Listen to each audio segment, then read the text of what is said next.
అతను దొంగ. అలాంటి దొంగ కాదు. ప్లాన్ వేసి చోరీకి ఫిక్స్ అయ్యారంటే గంటైనా 2 గంటలైనా పని కంప్లీట్ చేశాకే అక్కడి నుంచి వెళ్తాడు. అలా అని ఇళ్లకు కన్నాలేయడు. Only ATMs.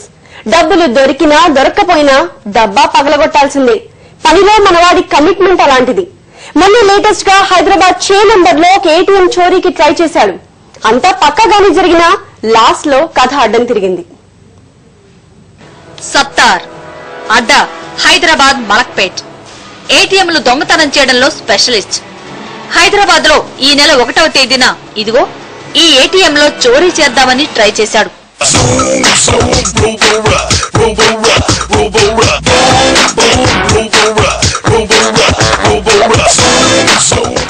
టైం సరిగ్గా అర్ధరాత్రి దాటి 2 అయింది. ప్లేస్ చే నెంబర్లోని బ్యాంక్ ఏటీఎం. ముఖానికి గుడ్డ లేదు. డైరెక్ట్ గా ఏటీఎం లోకి ఎంటర్ అయిపోయాడు. ధైర్యంగా ఉంటుందనుకున్నాడో ఏమో 2 పెగ్గులు కూడా పట్టించాడు.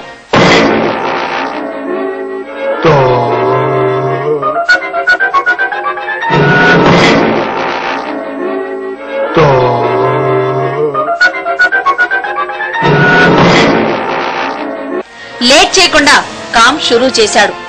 మొదట ఏటీఎం నే పీకేద్దాం అనుకున్నాడు. ట్రై చేసినా వర్కౌట్ కాలేదు. 4 నిమిషాలు కష్టపడి మొత్తానికి ఏటీఎం ఫ్రంట్ ప్యానెల్ ను పీకేశాడు.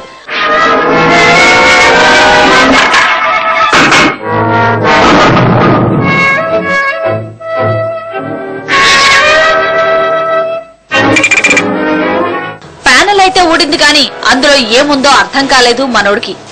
ఆ వైర్లు ఈ వైర్లు పీక్కుంటూ ఓ 10 మినిట్స్ టైం పాస్ చేశాడు. అటు తిరిగాడు ఇటు తిరిగాడు. వర్కౌట్ అవ్వలేదు.